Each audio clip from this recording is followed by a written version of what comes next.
Demek, yaz cho'lchigini tipini so'rishuvlar sinf ekan. Ya'ni tipik vakili qaysi edi? Jigar qurti. Hop. Demek, jigar qurti har qanaqa parazitlarga xos bo'lgan xususiyatlarni takrorlaydi. Ya'ni har qanaqa parazit asosiy va oraliq xo'jayinlardan iborat bo'ladi. Esingizda qolsin. Voyaga yetgan davrda parazitlik qilsa u asosiy xo'jayin. Lichinkalik davrida parazitlik qilsa u oraliq xo'jayin deyiladi. Tushunarli? Demak, voyaga yetgan davrda parazitlik qilsa u asosiy xo'jayin. Masalan, deylik, qoramol tasmasini cho'lchiga voyaga yetgan davrda qoramolda parazitlik qiladi. Demak, qoramol uni asosiy xo'jayin. Qoramol tasmasini cho'lchingi lichinkalik davrida nimada parazitlik qiladi? Boshqa organizmlarda parazitlik qiladi deylik. Tushunarli? Masalan, odamda boshqa. Hop, u demak nima bo'ladi? Oraliq xo'jayin. Yoki bo'lmasam, hop, misol sifatida.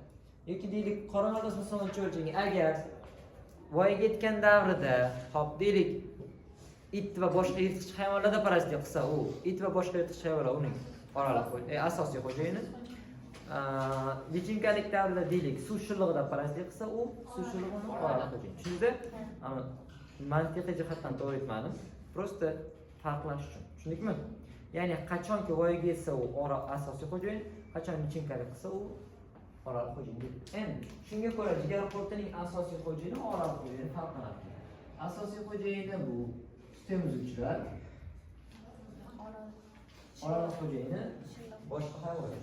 Ya'ni suv shilig'i. Demak, asosiy xo'jayini bo'lishi mumkin.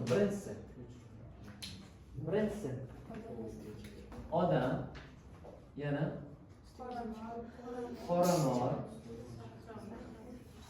qo'y, echki, cho'chqa va tuya.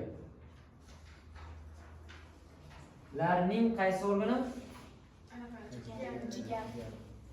Jigar va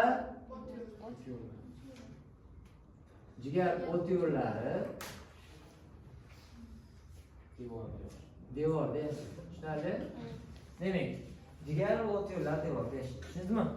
Qoramol tasmasini cho'lchigida to'xtalamiz hozir. Bu jigar va muskulda parazitlik qiladi. Tushundingizmi?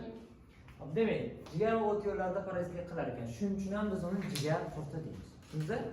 Endi jigar va o't yo'llarida parazitlik qilgandan keyin o'z navbatida o't suyuqligi bilan oziqlanadi. Parazit bo'lganligi uchun demak qon bilan oziqlanadi. Tushundingizmi? Ozuqasi. Endi lichinkalik davrida nimada parazitlik qiladi? Suv shilig'ida. Siz biladigan shilliq qurt degan deb aytasiz siz uni. Demak, suv shilig'i. Tushundingizmi? Demak, oraliq xo'jayini suv shilig'i, ya'ni lichinkasi suv shilig'ida yashaydi. Hop, endi boshlaymiz. Demak, jigar qurti tanasi shakli qanaqa edi? Bargsimon edi. Hop, demak, jigar qurtida bor so'rg'uchli bo'lgani uchun so'rg'uchlar. Tushunarli? Demak, bor og'iz so'rg'uchi va bor qorin so'rg'uchi. Ko'rdingizmi? Demak, bu og'iz so'rg'uchi ekan va qorin so'rg'uchi bor ekan. Planariyani kiprikli bo'lganligi uchun kipriklilar sinfi. Buni so'rg'uchi bo'lgani uchun so'rg'uchilar sinfi. Tushundingizmi? Og'iz so'rg'uchi, qorin so'rg'uchi bor ekan. Hop, tashqi tuzish shu. Endi hop, o'lchami 3-4 sm plus shakli bargsimon. Tanas tashqi tomondan nima bilan qoplangan? Kutikular bilan qoplangan. Tushundingizmi? Endi to'xtalamiz hazm qilish sistemasi. Voy jigar o't yo'llarini yedi dedik. Qon bilan oziqlanadi. Qayerga tushadi? Birinchi og'iz so'rg'uchining markazida og'iz teshigi joylashadi. Tushundingizmi? Mana og'iz so'rg'uchi markazida og'iz teshigi. Og'iz teshigidan boshlanadi qisqa halqum.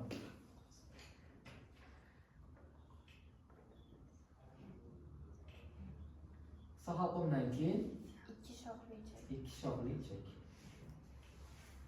Ko'rdingizmi? Demak, ikki shoxli ichak. Ichaklarning uchi berk bo'ladi. Hali ochilmadi ichak. Demak, ichaklarni bir uchi berdik. Tushundikmi?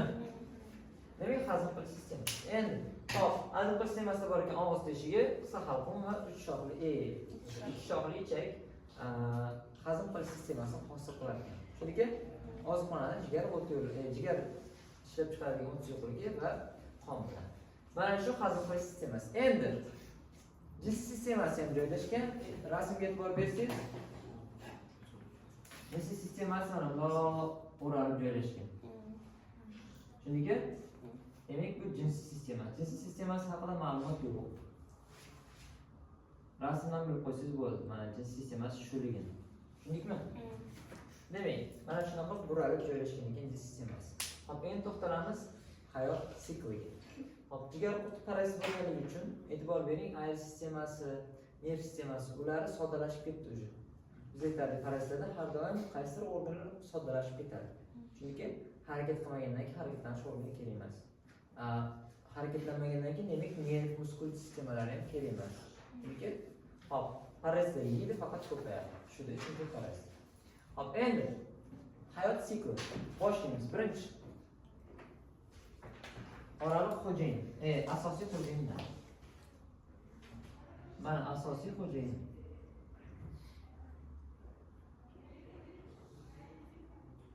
Asosiy xo'jayinda tuxumlar bo'ladi, to'g'rimi?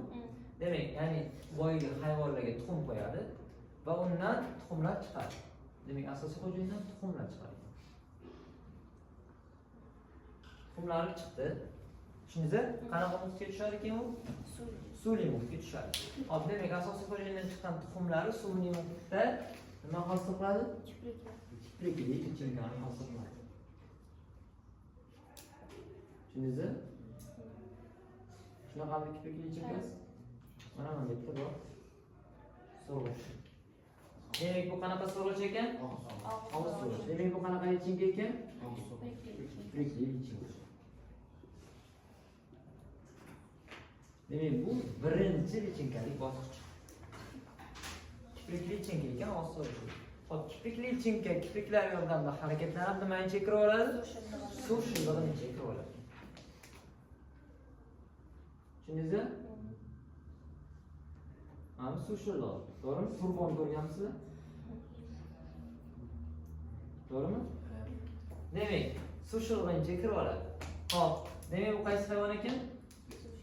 Suv shilig'i.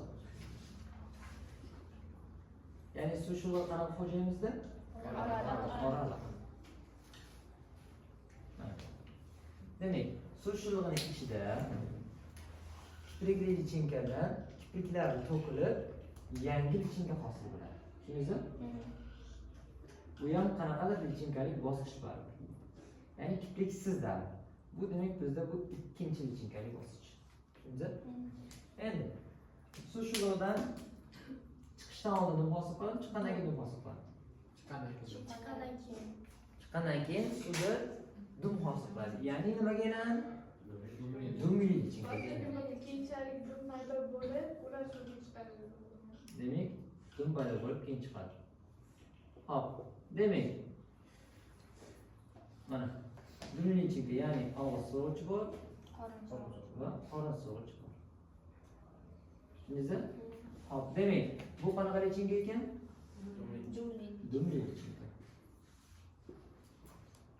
Ya'ni dum hosil qilib suv shilig'idan chiqdi. Va bu lichinkalik bosqichning 3-davri.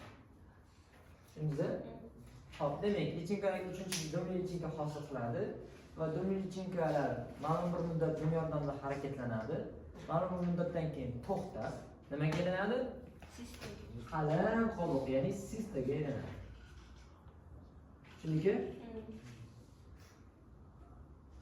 demak, sistaga aylanadi.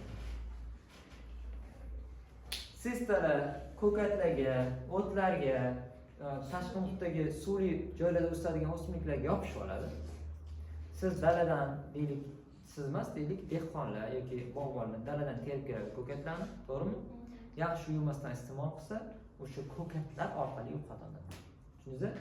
Ya'ni yaxshi yuvilmagan ko'kat o't o'simliklar orqali yo'qarkan jigar. Tushundingizmi? bundan kelib chiqadiki jigar qurti nima orqali yuqar ekan? O'tlar. Nima orqali? Sista. Sista orqali yuqar ekan. Tushundingmi? Demak, asosiy xo'jaligi, ya'ni odam, boshqa hayvon, boshqa nimalar, qoramol, qo'y, echki shularga o't orqali, ko'kat o't orqali yuqadi. Tushundingizmi? Mana qoramol, echki, tuyalarga nima orqali? Shunda o'tlarni yeydi ular. Tushundingmi? O'sha orqali yuqib qoladi. Tushundingizmi? Demak, yuqarida yana asosiy xo'jayiniga tushadi. Asosiy xo'jayinni jigar o't yo'llariga boradi, oziqlanadi deb tuxum qo'yadi yana. Tuxumlar keyin yana tashqi muhitga chiqib kiprikli lichinka hosil qiladi. Kiprikli lichinka yana suv sho'g'ini ichiga kirib yangi lichinkalar hosil qiladi. Qiyam tashlab yangi lichinka dum hosil qilib keyin tashqi muhitga chiqadi. Yana ma'lum bir muddatdan keyin dumini tashlab sistaga aylanadi. Sista bekorga qalin tizmani, qalin qobiq bilan o'raladi.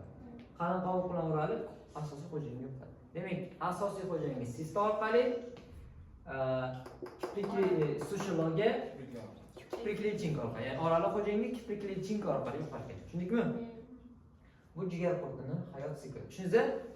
Demak, 1, 2 va 3 xil lichinkalik bosqichi bor ekan. Hamma tushundimi? Mana shu